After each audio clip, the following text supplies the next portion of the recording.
ದ್ವಿತೀಯ PUC ವಿದ್ಯಾರ್ಥಿಗಳಿಗೆ ಸ್ವಾಗತ. ಈಗ ನಿಮ್ಮ ವ್ಯವಹಾರ ಅಧ್ಯಯನ ಪತ್ರಿಕೆ 1 ಇದರ ಸಂಪೂರ್ಣ ಉತ್ತರಗಳನ್ನು ಲಿಖಿತವಾಗಿ ನೋಡೋಣ. ಹಿಂದಿನ ಒಂದು ವಿಡಿಯೋದಲ್ಲಿ ಲಿಖಿತವಾಗಿ ತೋರಿಸಲಿಕ್ಕೆ ಆಗಿರಲಿಲ್ಲ. ಈಗ 1 ರಿಂದ 41 ಪ್ರಶ್ನೆಗಳು ಏನು ನಿಮ್ಮ ದೀರ್ಘ ಉತ್ತರಗಳು ಎಲ್ಲವನ್ನು ಲಿಖಿತವಾಗಿ ನೋಡೋಣ. ಯಾರಿಗೆಲ್ಲ PDF ಬೇಕು, ನಿಮ್ಮ ಎಲ್ಲ ವಿಷಯಗಳ PDF ಪಾಸಿಂಗ್ ಪ್ಯಾಕೇಜು ಎಲ್ಲ ಬೇಕಂದ್ರೆ ನೀವು 99 ರೂಪೀಸ್ ಪೇ ಮಾಡಿ PDF ತಗೋಬಹುದು. ಈಗ ನೋಡೋಣ. ಈಗ ನಿಮ್ಮ ಪತ್ರಿಕೆಯ ಉತ್ತರಗಳನ್ನು ನೋಡೋಣ. ಈ ಕೆಳಗಿನವುಗಳಲ್ಲಿ ಯಾವುದು ನಿರ್ವಹಣೆಯ ಕಾರ್ಯವಲ್ಲ? ಯಾವುದು ನಿರ್ವಹಣೆಯ ಕಾರ್ಯವಲ್ಲ ಅಂತಂದರೆ ಉತ್ತರ ಸಿ, ಸಹಕಾರ ಅನ್ನೋದು ನಿರ್ವಹಣೆಯ ಕಾರ್ಯ ಅಲ್ಲ. ಹೆನ್ರಿ ಫಯೋಲ್ ಡ್ಯಾಶ್ ಆಗಿದ್ದರು. ಹೆನ್ರಿ ಫಯೋಲ್ ಏನಾಗಿದ್ದರು? ಮೈನಿಂಗ್ ಇಂಜಿನಿಯರ್ ಆಗಿದ್ದರು. ಈ ಕೆಳಗಿನಲ್ಲಿ ಯಾವುದು ಒಂದು ಯೋಜನೆಯ ವಿಧವಲ್ಲ? ಯೋಜನೆಯ ವಿಧ ಯಾವುದಲ್ಲ? ಸಮನ್ವಯತೆ ಅನ್ನೋದು ಯೋಜನೆಯ ವಿಧವಲ್ಲ. ಇನ್ನು ಈ ಸಂಘಟನೆಯ ರಚನೆಯಲ್ಲಿ ತಯಾರಾಗುವ ವಿವಿಧ ಉತ್ಪನ್ನಗಳ ಆಧಾರದ ಮೇಲೆ ಮಾನವ ಶಕ್ತಿಯನ್ನು ಗುಂಪು ಮಾಡಲಾಗುತ್ತದೆ. ಈ ಸಂಘಟನೆಯ ರಚನೆಯಲ್ಲಿ ತಯಾರಾಗುವ ವಿವಿಧ ಉತ್ಪನ್ನಗಳ ಆಧಾರದ ಮೇಲೆ ಮಾನವ ಶಕ್ತಿಯನ್ನು ಗುಂಪು ಮಾಡಲಾಗುತ್ತದೆ ಅಂದಲ್ಲಿ ವಿಭಾಗೀಯ ರಚನೆ.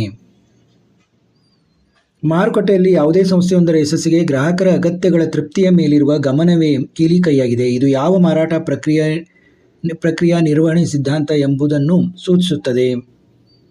ನೋಡಿ, 5ನೇದ್ದು ಉತ್ತರ ಮಾರಾಟ ಪ್ರಕ್ರಿಯಾ ಪರಿಕಲ್ಪನೆ. ಉತ್ತರ ಸಿ, ಮಾರಾಟ ಪ್ರಕ್ರಿಯಾ ಪರಿಕಲ್ಪನೆ. ಇನ್ನು ಕೆಳಗೆ ನೀಡಲಾದ ಸೂಕ್ತ ಪದಗಳನ್ನು ಆರಿಸುವ ಮೂಲಕ ಖಾಲಿ ಬಿಟ್ಟ ಸ್ಥಳಗಳನ್ನು ಭರ್ತಿ ಮಾಡಿ ಅಂತ ಕೊಟ್ಟಿದ್ದಾರೆ. ಡ್ಯಾಶ್ ತತ್ವವು ಪ್ರತಿಯೊಂದಕ್ಕೂ ಒಂದು ಸ್ಥಳವಿರಬೇಕು ಮತ್ತು ಪ್ರತಿಯೊಂದು ಅದರ ಸ್ಥಳದಲ್ಲಿರಬೇಕು ಎಂದು ಪ್ರತಿಪಾದಿಸುತ್ತದೆ. ಯಾವುದು ಇದನ್ನು ಪ್ರತಿಪಾದಿಸುತ್ತದೆ? ಕ್ರಮ ತತ್ವ ಅಂತೇಳಿ. ಅಂದರೆ ಎಲ್ಲವೂ ಕ್ರಮವಾಗಿರಬೇಕು ಅಂತ, ಅದರ ಸ್ಥಳದಲ್ಲೇ ಇರಬೇಕು ಅನ್ನೋದು ಅದರ ಒಂದು ಪದನೇ ಅದನ್ನು ಹೇಳುತ್ತದೆ. ಡ್ಯಾಶ್ ಅನ್ನು ಒಂದು ಬಾರಿ ಕೈಗೊಳ್ಳುವ ಚಟುವಟಿಕೆಗೆ ಅಭಿವೃದ್ಧಿ ಪಡಿಸಲಾಗಿದೆ. ನೋಡಿ, ಇದು ಕೂಡ ತುಂಬ ಸುಲಭವಾಗಿದೆ. ಏಕ ಬಳಕೆಯ ಯೋಜನೆ, ಇದು 7ನೇದು ಏಕ ಬಳಕೆಯ ಯೋಜನೆ. 6ನೇದು ಕ್ರಮ. 8 ತರಬೇತಿ ಪಡೆಯುವವರನ್ನು ಒಂದು ಇಲಾಖೆಯಿಂದ ಇನ್ನೊಂದು ಇಲಾಖೆಗೆ ಬದಲಾಯಿಸುವುದನ್ನು ಡ್ಯಾಶ್ ಎನ್ನುವರು. ಏನಂತಾರೆ? ಕಾರ್ಯ ಆವರ್ತನ. 8ನೇದು ವ್ಯವಹಾರದ ಚಟುವಟಿಕೆಯನ್ನು ನಡೆಸಲು ಬೇಕಾಗಿರುವ ಹಣವನ್ನು ಡ್ಯಾಶ್ ಎಂದು ಕರೆಯುತ್ತಾರೆ. ಏನಂತ ಕರೆಯುತ್ತಾರೆ?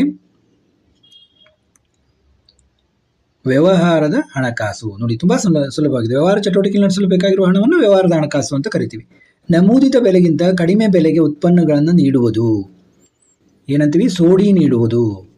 ನೋಡಿ, ಡಿಸ್ಕೌಂಟ್ ಕೊಡೋದು ಇಂಗ್ಲೀಷ್ನಲ್ಲಿ ತುಂಬ ಫೇಮಸ್ ಆಗಿದೆ. ಕಡಿಮೆ ಡಿಸ್ಕೌಂಟ್ ಕೊಡ್ತೀರಾ ಅಂತ ಕೇಳ್ತೀವಿ. ಸೋಡಿ ನೀಡುವುದು ಅಂತ ಕನ್ನಡದಲ್ಲಿ ಅಂತಾರೆ. ಇನ್ನು ಹೊಂದಿಸಿ ಬರೆಯಿರಿನಲ್ಲಿ ನೋಡಿ, ಬಡ್ಡಿ ದರಗಳು ಯಾವುದಕ್ಕೆ ಹೊಂದಿಕೆ ಆಗ್ತದೆ?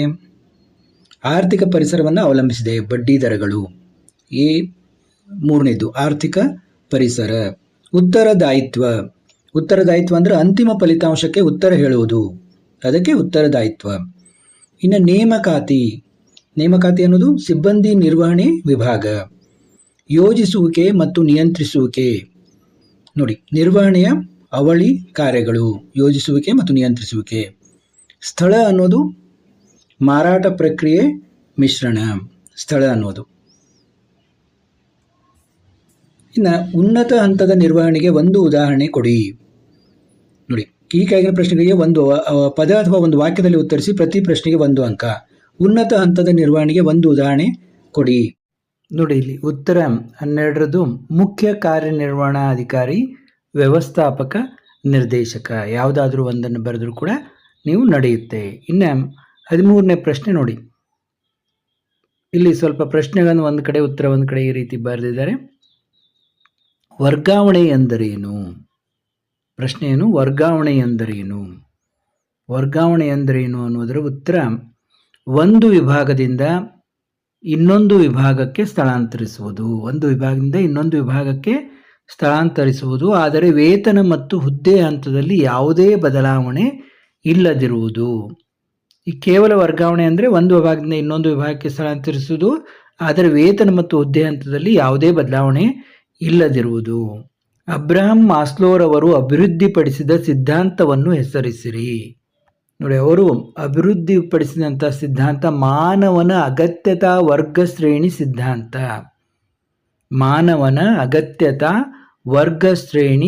ಸಿದ್ಧಾಂತ. ಇನ್ನು 15ನೇ ಪ್ರಶ್ನೆ ನೋಡಿ, ಸನ್ರೈಸ್ ಲಿಮಿಟೆಡ್ ಹಳೆಯ ಯಂತ್ರವನ್ನು ಹೆಚ್ಚಿನ ಉತ್ಪಾದನಾ ಸಾಮರ್ಥ್ಯ ಹೊಂದಿರುವ ಆಧುನಿಕ ಯಂತ್ರದಿಂದ ಬದಲಾಯಿಸಲು ತೀರ್ಮಾನಿಸಿದೆ. ಸನ್ರೈಸ್ ಲಿಮಿಟೆಡ್ ಯಾವ ವಿಧದ ತೀರ್ಮಾನವನ್ನು ತೆಗೆದುಕೊಂಡಿದೆ ತಿಳಿಸಿ ಅಂದರೆ ಅದು ತೆಗೆದುಕೊಂಡಂಥ ತೀರ್ಮಾನ ಯಾವುದರಲ್ಲಿ ಬರುತ್ತೆ? ದೀರ್ಘಾವಧಿಯ ಹೂಡಿಕೆ ನಿರ್ಧಾರ. ದೀರ್ಘಾವಧಿಯ ಹೂಡಿಕೆಯ ನಿರ್ಧಾರವನ್ನು ಅದು ತೆಗೆದುಕೊಂಡಿದೆ. ಇನ್ನು 16ನೇ ಪ್ರಶ್ನೆ ನೋಡಿ, ಗ್ರಾಹಕ ಎಂದರೆ ಯಾರು? ಗ್ರಾಹಕ ಅಂತ ಯಾರನ್ನ ಕರಿತೀವಿ ನೋಡಿ? ಗ್ರಾಹಕ ಅಂತಂದರೆ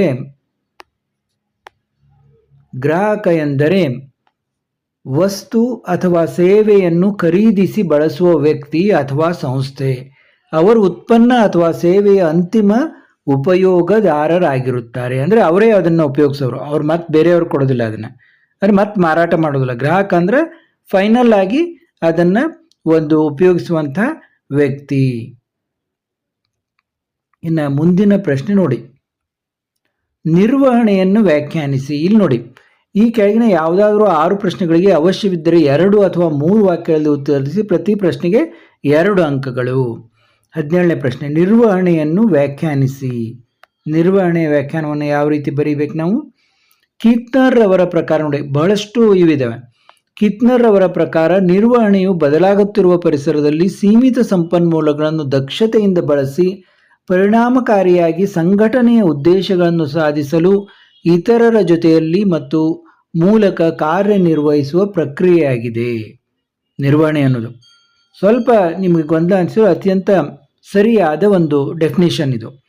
ಅಂದರೆ ಸೀಮಿತ ಸಂಪನ್ಮೂಲಗಳನ್ನು ದಕ್ಷತೆಯಿಂದ ಬಳಸಿ ಪರಿಣಾಮಕಾರಿಯಾಗಿ ಸಂಘಟನೆಯ ಉದ್ದೇಶಗಳನ್ನು ಸಾಧಿಸಲು ಇತರರ ಜೊತೆಯಲ್ಲಿ ಮತ್ತು ಮೂಲಕ ಕಾರ್ಯನಿರ್ವಹಿಸುವ ಪ್ರಕ್ರಿಯೆಯಾಗಿದೆ. ಇನ್ನು ಮುಂದಿನ ಪ್ರಶ್ನೆ ನೋಡಿ, 18ನೇ ಪ್ರಶ್ನೆ, ಒಂದು ಕಾರ್ಖಾನೆಯಲ್ಲಿ ಒಬ್ಬ ಕಾರ್ಮಿಕನು ಆಯಾಸದಿಂದ ದೀರ್ಘ ರಜೆ ಪಡೆದಿರುತ್ತಾನೆ ಮತ್ತು ಕಡಿಮೆ ಉತ್ಪಾದನೆ ಹೊಂದಿರುತ್ತಾನೆ.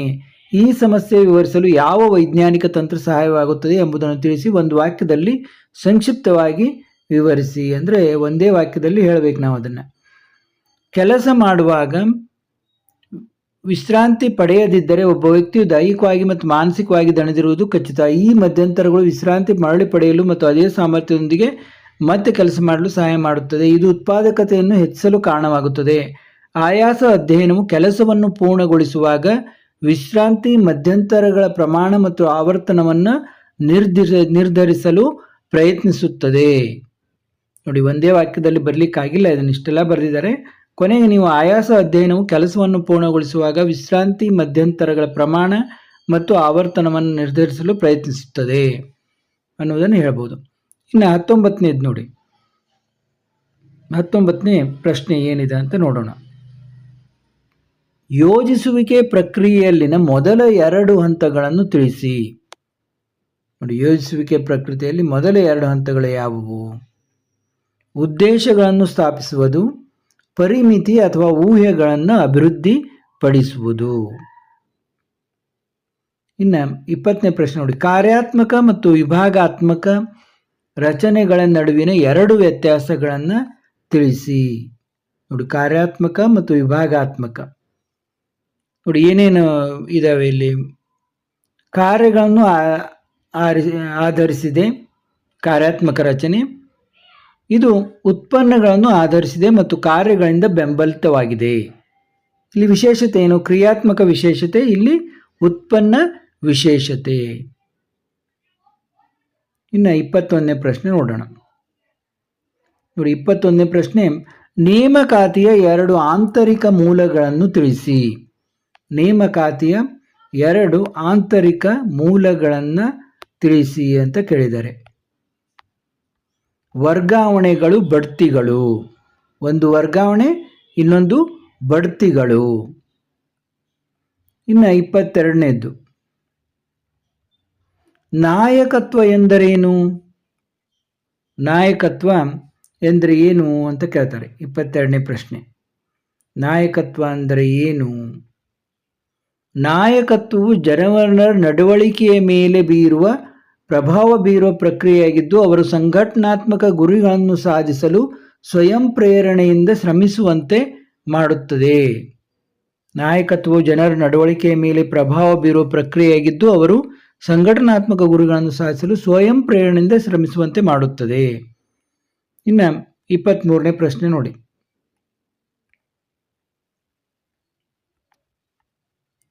ನಿಯಂತ್ರಿಸುವಿಕೆಯ 2 ಪ್ರಾಮುಖ್ಯತೆಗಳನ್ನು ತಿಳಿಸಿ. ನಿಯಂತ್ರಿಸುವಿಕೆಯ 2 ಪ್ರಾಮುಖ್ಯತೆಗಳನ್ನು ತಿಳಿಸಿ ಅಂತಂತಾರೆ.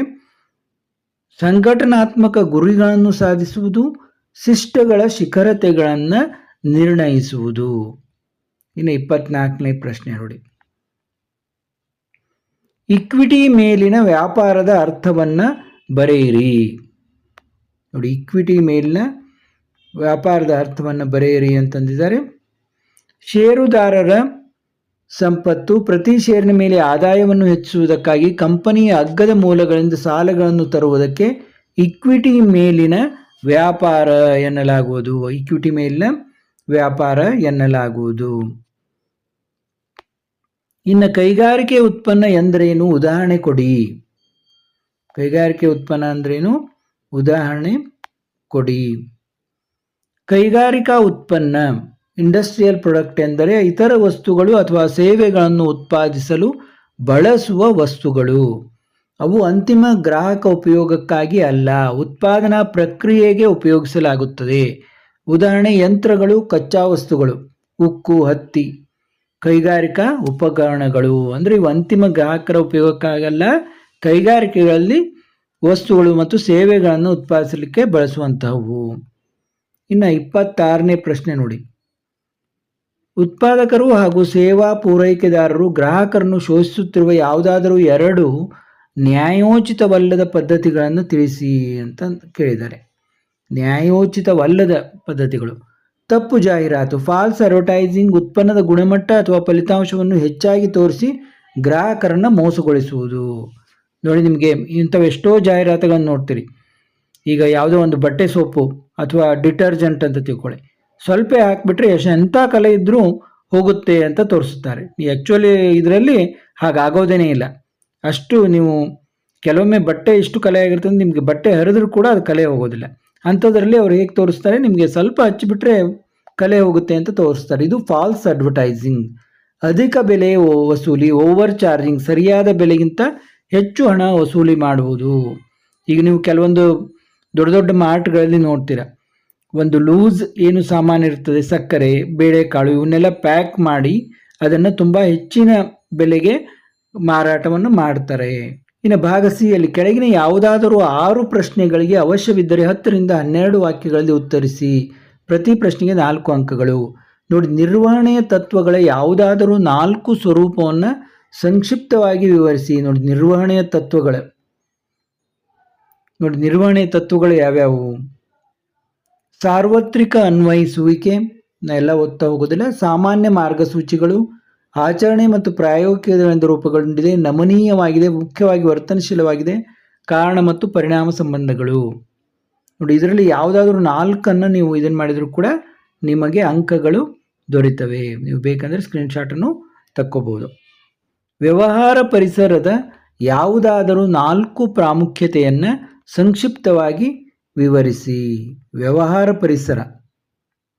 ನೋಡಿ, ವ್ಯವಹಾರ ಪರಿಸರವನ್ನು ಅರ್ಥ ಮಾಡಿಕೊಳ್ಳುವುದು ವ್ಯವಸ್ಥಾಪಕರಿಗೆ ಬಹಳ ಮುಖ್ಯ, ಏಕೆಂದರೆ ಅದು ಉತ್ತಮ ನಿರ್ಧಾರ ತೆಗೆದುಕೊಳ್ಳುವಿಕೆ, ಕಾರ್ಯತಂತ್ರ ಯೋಜನೆ ಮತ್ತು ದೀರ್ಘಕಾಲೀನ ಯಶಸ್ಸನ್ನು ಶಕ್ತಗೊಳಿಸುತ್ತದೆ. ಹೇಗೆ ಎಂಬುದು ಇಲ್ಲಿದೆ.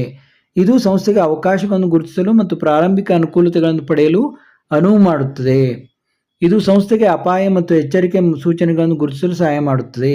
ಇದು ಉಪಯುಕ್ತ ಸಂಪನ್ಮೂಲಗಳನ್ನು ಹೊಂದಲು ಸಹಾಯ ಮಾಡುತ್ತದೆ. ಇದು ಕ್ಷಿಪ್ರ ಬದಲಾವಣೆಗಳನ್ನು ಸಮರ್ಥವಾಗಿ ನಿಭಾಯಿಸಲು ಸಹಾಯ ಮಾಡುತ್ತದೆ. ಇದು ಯೋಜಿಸುವಿಕೆ ಮತ್ತು ನೀತಿ ರೂಪಿಸಲು ಸಹಾಯ ಮಾಡುತ್ತದೆ. ಕಾರ್ಯನಿರ್ವಹಣೆ ಸುಧಾರಿಸಲು ಇದು ಸಹಾಯ ಮಾಡುತ್ತದೆ. ಇವನು ಒಂದು 4-5 ಸ್ವಲ್ಪ ಒಂದೊಂದು ಲೈನ್ ಎಕ್ಸ್ಪ್ಲನೇಷನ್ ಕೊಟ್ಟು ಬರೆದ್ಬಿಟ್ರೆ ನಿಮಗೆ ಆರಾಮಾಗಿ ಅಂಕಗಳನ್ನು ನೀಡ್ತಾರೆ. ಇನ್ನು 29ನೇ ಪ್ರಶ್ನೆ ನೋಡಿ.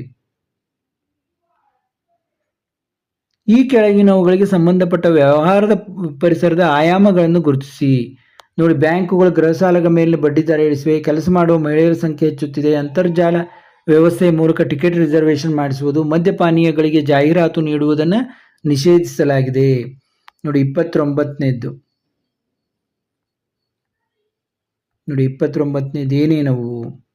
ನೋಡಿ, ಮೊದಲನೇದು ನಿಮ್ಮ ಹತ್ರ ಕ್ವಶನ್ ಪೇಪರ್ ಇದ್ದರೆ ಚೆನ್ನಾಗುತ್ತೆ. ಆರ್ಥಿಕ ಪರಿಸರ, ಎರಡನೇದು ಸಾಮಾಜಿಕ ಪರಿಸರ, ಮೂರನೇದು ತಾಂತ್ರಿಕ ಪರಿಸರ, ನಾಲ್ಕನೇದು ಕಾನೂನು ಪರಿಸರ. ನೋಡಿ, 30ನೇ ಪ್ರಶ್ನೆ ಇದೆ. ಒಂದು ಉದ್ಯಮದ ವ್ಯವಸ್ಥಾಪಕರಾಗಿ ಯೋಜನೆಯನ್ನು ಕಾರ್ಯಗೊಳಿಸುವ ಮೊದಲು ಯೋಜನಾ ಪ್ರಕ್ರಿಯೆಯಲ್ಲಿ ಯಾವ ಹಂತಗಳನ್ನು ಅನುಸರಿಸುತ್ತೀರಿ? ನೋಡಿ, ಯೋಜನಾ ಪ್ರಕ್ರಿಯೆಯ ಹಂತಗಳು. ನೋಡಿ, ಯೋಜನಾ ಪ್ರಕ್ರಿಯೆಯ ಹಂತಗಳು: ಉದ್ದೇಶಗಳನ್ನು ಸ್ಥಾಪಿಸುವುದು, ಪರಿಮಿತಿ ಅಥವಾ ಊಹೆಗಳನ್ನು ಅಭಿವೃದ್ಧಿಪಡಿಸುವುದು, ಪರ್ಯಾಯ ಕಾರ್ಯ ಮಾರ್ಗಗಳನ್ನು ಗುರುತಿಸುವುದು, ಪರ್ಯಾಯ ಕಾರ್ಯ ಮಾರ್ಗಗಳನ್ನು ಮೌಲ್ಯೀಕರಿಸುವುದು. ನೋಡಿ, ಇವೆಲ್ಲ ಇದಾವೆ. ಒಂದು 4 ನೀವು ಸರಿಯಾಗಿ ಬರೆದ್ಬಿಟ್ರೆ ಸಾಕು. ಉದ್ಯೋಗಿಗಳ ಆಯ್ಕೆಗೆ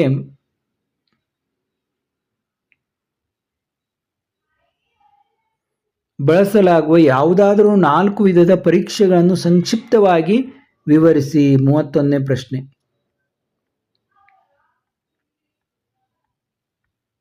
ಉದ್ಯೋಗಿ ಆಯ್ಕೆ ಪ್ರಕ್ರಿಯೆಯಲ್ಲಿ ಬಳಸುವಂತಹ ಪರೀಕ್ಷೆಗಳು: ಬುದ್ಧಿವಂತಿಕೆ ಪರೀಕ್ಷೆಗಳು, ಯೋಗ್ಯತಾ ಪರೀಕ್ಷೆಗಳು, ವ್ಯಕ್ತಿತ್ವ ಪರೀಕ್ಷೆಗಳು, ವೃತ್ತಿ ಪರೀಕ್ಷೆ. ನೋಡಿ, ಆಮೇಲೆ ಆಸಕ್ತಿ ಪರೀಕ್ಷೆಗಳು ಅಂತಲೂ ಇದ್ದಾವೆ. ಇವುಗಳ ಬಗ್ಗೆ ನೀವು ಸ್ವಲ್ಪ ಬರೆದ್ರೆ ನಿಮಗೆ ಅಂಕಗಳು ದೊರೀತವೆ. ಇನ್ನು 32ನೇದು ನೋಡಿ, ನಿಯಂತ್ರಿಸುವಿಕೆ ಯಾವುದಾದರೂ 4 ಮಿತಿಗಳನ್ನು ಸಂಕ್ಷಿಪ್ತವಾಗಿ ವಿವರಿಸಿ. ನೋಡಿ, ನಿಯಂತ್ರಿಸುವಿಕೆಯ ಯಾವುದಾದರೂ 4 ಮಿತಿಗಳನ್ನು.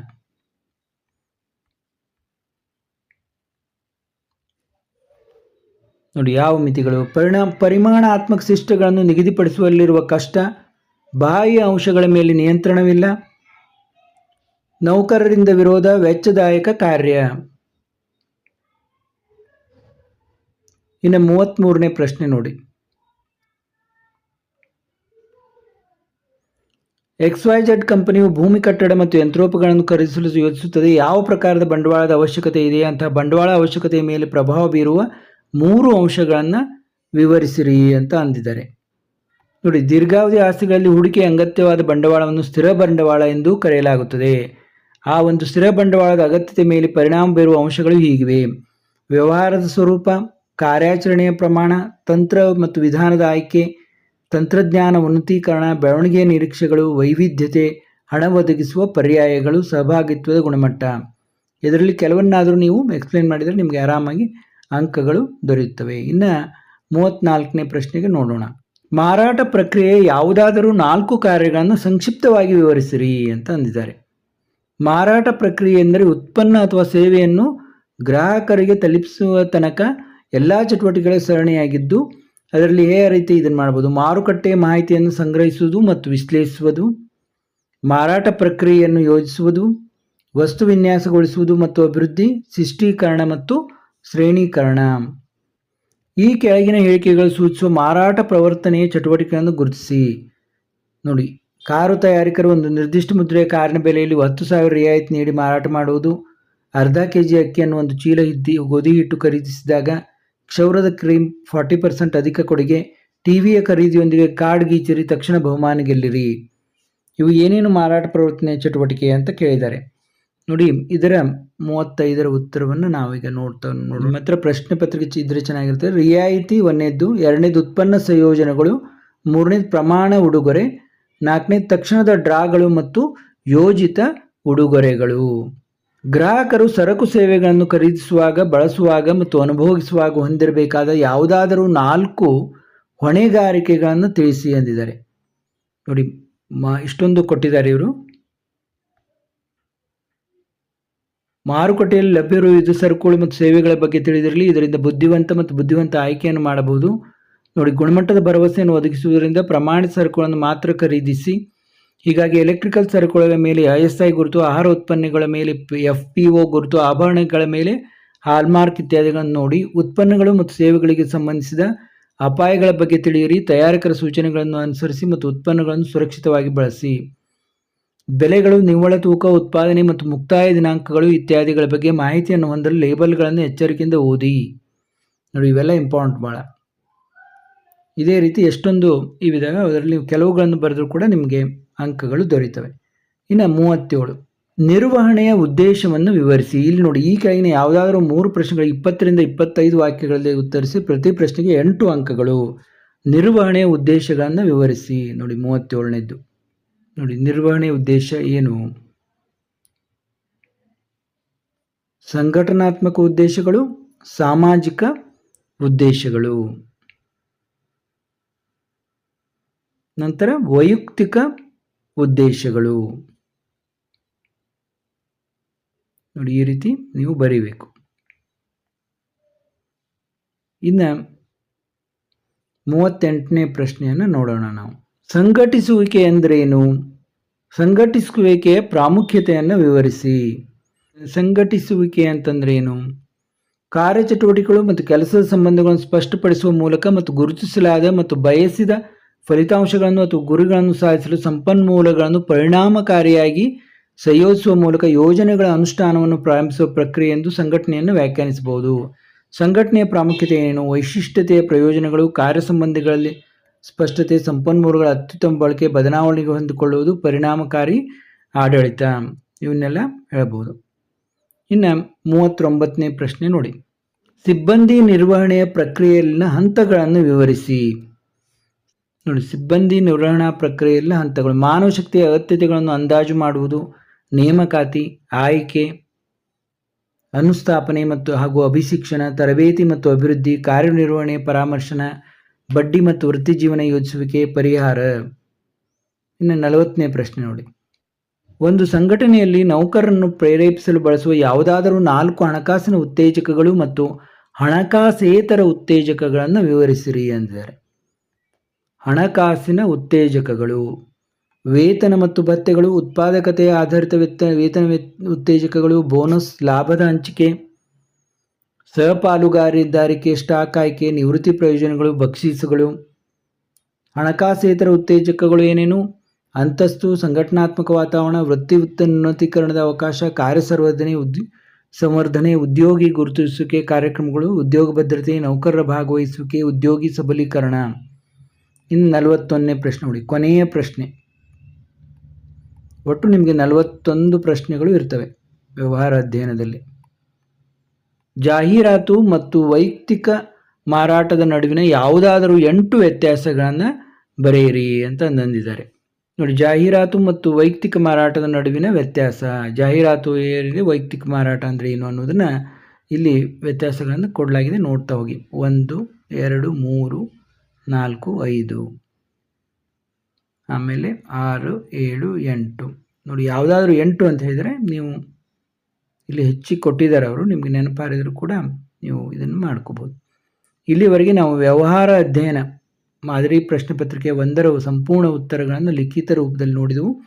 ಮತ್ತೆ ಇದೇ ರೀತಿ ಉಳಿದ ಪತ್ರಿಕೆಗಳನ್ನು ನೋಡೋಣ, ಮತ್ತೆ ಭೇಟಿಯಾಗೋಣ.